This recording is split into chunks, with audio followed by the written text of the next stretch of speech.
In today's episode, we're going to go from this to this. Stick around to see how I do it.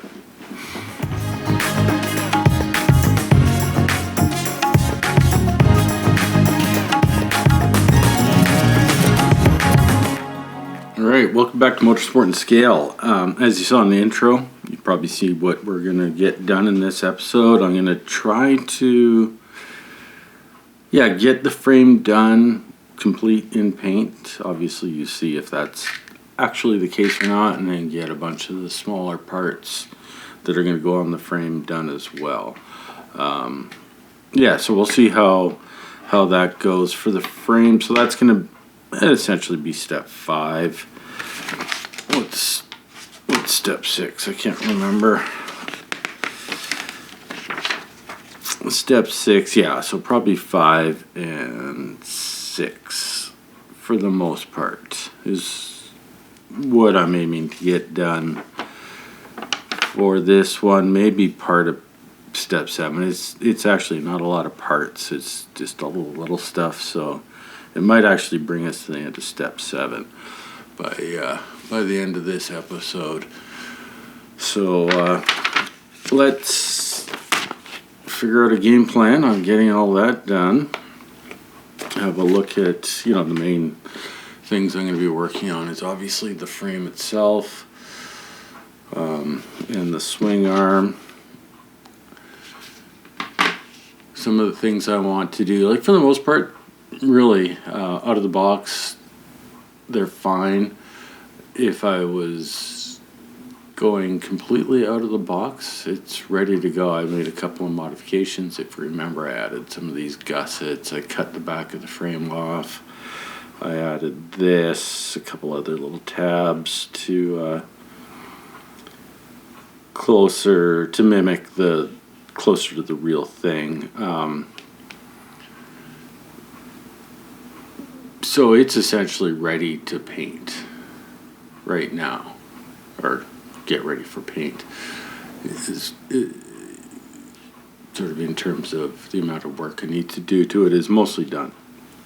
But what I want to do is add a bit of weld detail. There's no real welds represented on the chassis at all, which it would be fine. Really, it would look fine. But, all this, all through here, all around everything, all these plates, the tubes, they all got welds on them, obviously. And I'd kind of like this to show that a little bit better. All the ones that are going to be hidden, I don't think I'm going to really worry about those too much. But this is, especially this part of the frame is quite visible with or without the the fairings on it. So I do kind of want to spice it up a little bit. That's what I'm going to do next. I'm going to work on doing a bit of welding here on the frame, on the swing arm as well. A few welds there. Not a ton, obviously. There's not much to it. So what I'm going to do there is use 2-part epoxy putty to make little weld beads and stick them on. I'm not going to go too heavily on sort of scalloping, making actual representation of the welds. I'll throw up some reference pictures here that, show what the real frame looked like. They got a lot of paint on them, so they get kind of soft, so I'm not going to make them super high fidelity, just to make it easier for painting and whatnot. So that's the plan there. The other thing I got to do is figure out the color. Again, I'll throw up a reference picture, which is a photograph of this bike. It sits in the Ducati factory, currently on display. It's the exact bike that Paul Smart raced in, when is it, 72? Sorry, it's eluding me. I think it was 72. At Imola, which was the very first time this bike ever ran, so it would have been brand new at the time, literally. 1972. So it would have been in fairly, obviously, good condition, not really weathered at the time. So I'm kind of building it to represent that. The bike that's sitting in the factory, same bike, but it was raced after that race, so it's not in necessarily its original Imola condition. It might have been modified a little bit. It had been raced at many races after that, I think for 2 seasons. So it should represent what the bike looked like back in the day, minus the wear. But take everything with a grain of salt, even museum pieces. In this case, it looks like it's fairly original, unrestored, so you can take it pretty good. But the challenge is, I'll show the, if I got the picture up, you're seeing that. The color of the frame. I've seen some replicas and other pictures that the color varies widely. From sort of a blue, metallic blue, to a more of an aqua color, to even green. So it kind of varies widely on what the color actually is. And I guess the only way you could tell for sure is if you're actually there and you can compare paint samples, because this picture that you're looking at is a photograph. So whatever the color correction done on that photograph was is going to, be that representation of the color, but it's not going to be the exact color, and then you're seeing it on my screen here, or on your screen, through my camera, which throws color correction on everything and does its own color management, and it's going to change the color again. So colors, take them with a grain of salt, but I'm going to try to match the color as best I can. I'm going to be using this. This is Mr. Color, Mr. Metallic Color GX 216, which they're calling a metallic dark blue. That's going to be my starting point for the color. It's probably a little darker than it needs to be, and it's probably going to be too blue, so I will custom mix with probably some metallic yellow. They have this same lineup with metallic yellow to try to shift the tone to a little bit more green and to lighten it up. I also think they have a metallic silver in this same line, which you could probably use that as well if you just want to lighten without doing a color tone shift, maybe sort of desaturate it a bit. So that's the plan. So I'm going to have to do a little bit of experimenting to find the right color there, but that'll be interesting. I'll keep you informed of how, where I land with that. So yeah, let's get working on the frame. So we'll see you in a bit. All right, I am back. As you can see, we have paint on the frame. And we got a bunch of unfinished parts still, which we're going to leave to the next episode. So the frame, I filmed a bit of content about prepping this frame and getting it all ready for paint. And I completely stuffed it up, and there was no audio, and the file was semi-corrupted. So we don't have any of that. I am sorry. So we'll talk about a little bit of what I did to get here with what you're seeing now.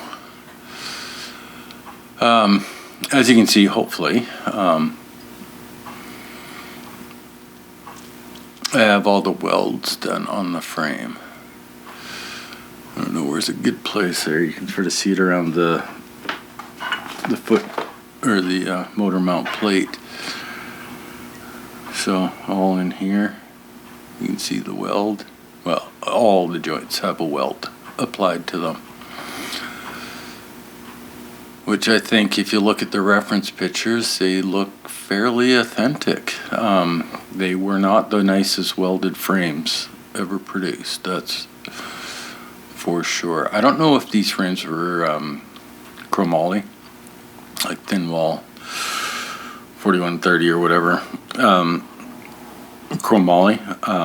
But if you look at chromoly frames, even like the trellis frames, the more modern ones, the welds were rather exaggerated on them. They're rather large, and I think that's a factor or a function of welding thin wall chromoly tubing. So I don't know if this frame was chromoly or not, or if it's just a steel frame. But regardless, the welds on it were not the prettiest in the world. Actually, if you look at the bike I'm building, this is the Paul Smart winning bike of the Imola 200 in 1972. It looks like the apprentice welder did it. There's some pretty horrendous looking welds on this frame. So anyways, that's what we tried to replicate. And to do that, let me just, actually I'm going to bring this in so we can have something a little smaller to focus on. What I did, or what I used to replicate the frames, what I've done in the past, let's talk about what I was planning on doing. What I've done in the past is use like a 2-part epoxy. It's pretty common, well-known process. A lot of armor modelers use it. Use 2-part epoxy, and you just make little sausages out of it, quite small, and you wrap them around, and then you sort of imprint a weld pattern in it, which is really good for doing really nice clean welding.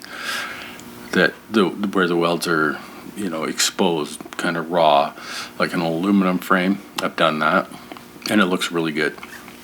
This is not so much like that. These welds are much more, blobby, so to speak. They're not very well defined. They're not stack of dime welds or anything. They're just, it's pretty homogeneous.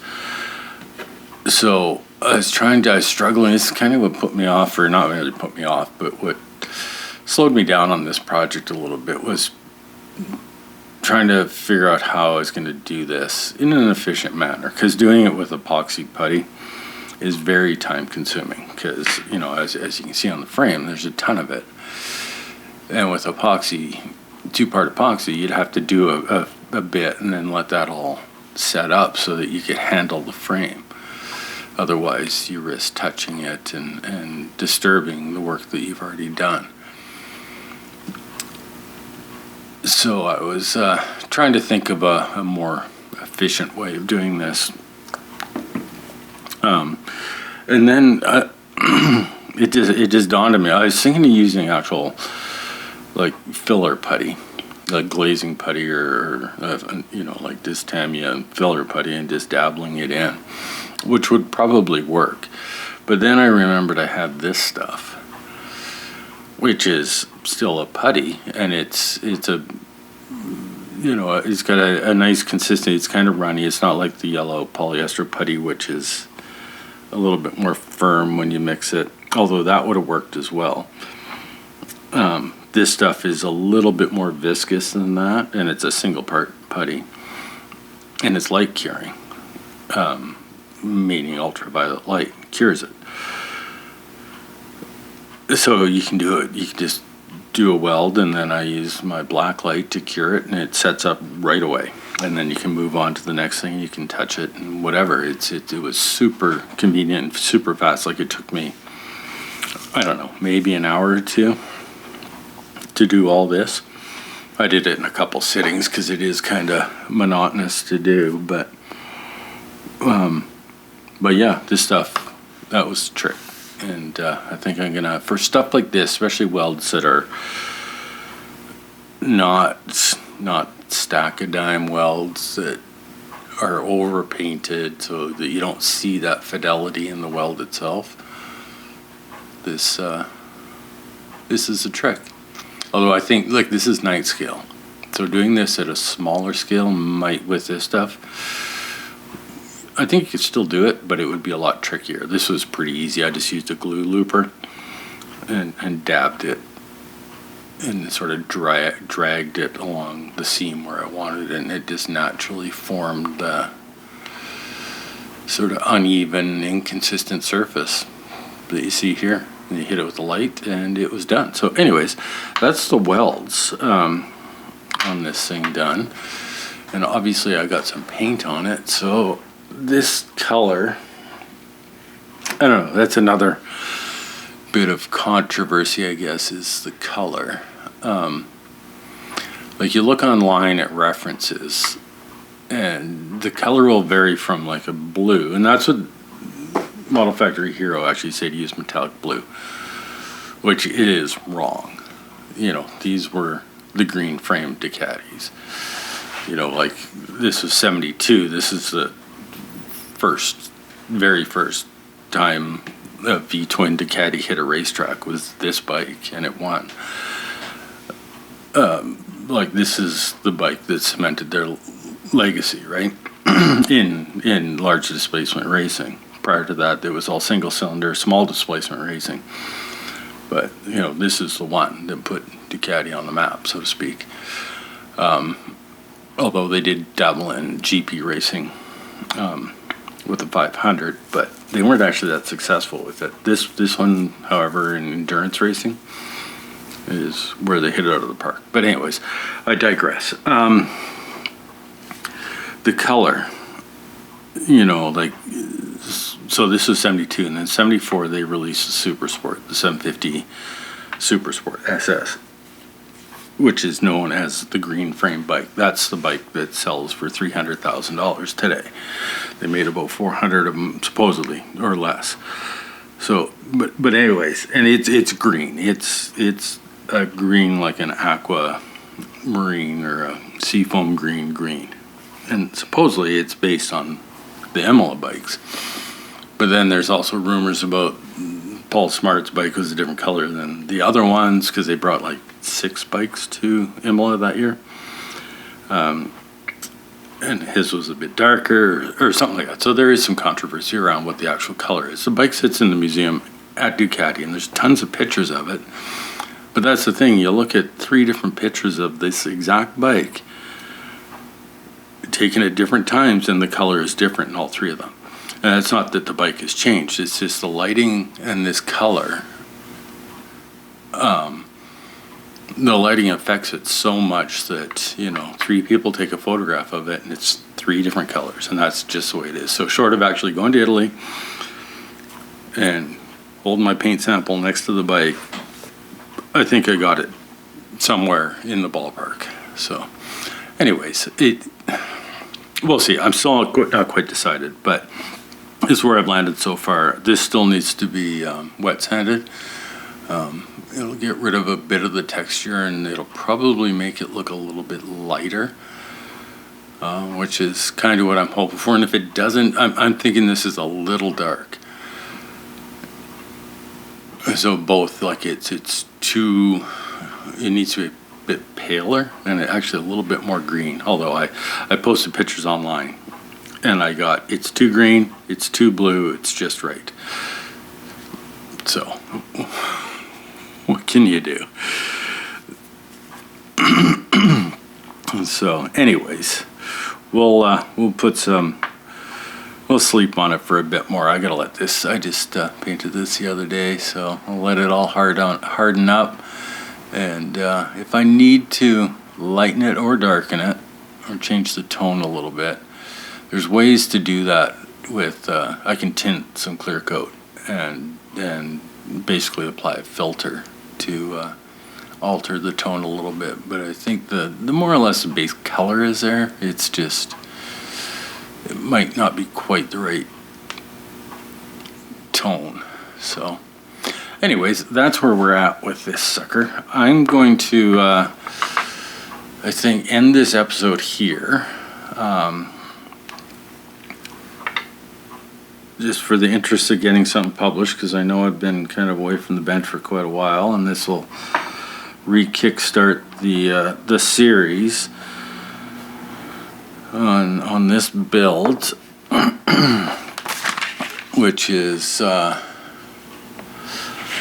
you know, here's where we're at, is step 5. We're still got a ways to go. And so if you recall, we got the engine is built, the wheels are done, the chain's done.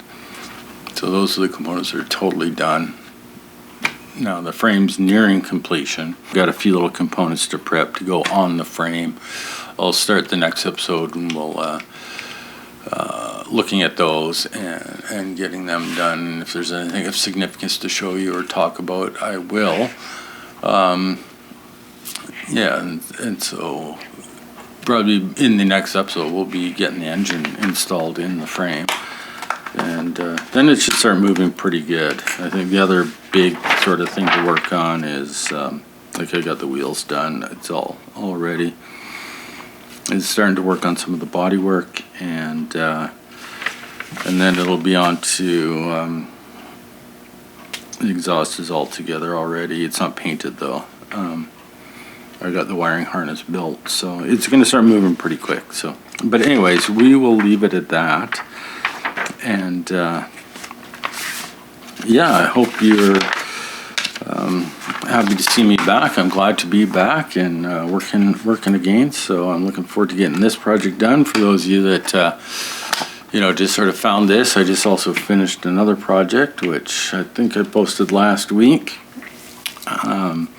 Depending on timing when everything goes out, it should be all up, and that's the finishing off of a little 43rd scale Ferrari F1 car by Model Factory Hiro as well. So yeah, lots of things going on. So there is the progress on the Ducati. She's looking sharp. So anyways, thanks for watching, and take care. We'll see you later. Bye-bye.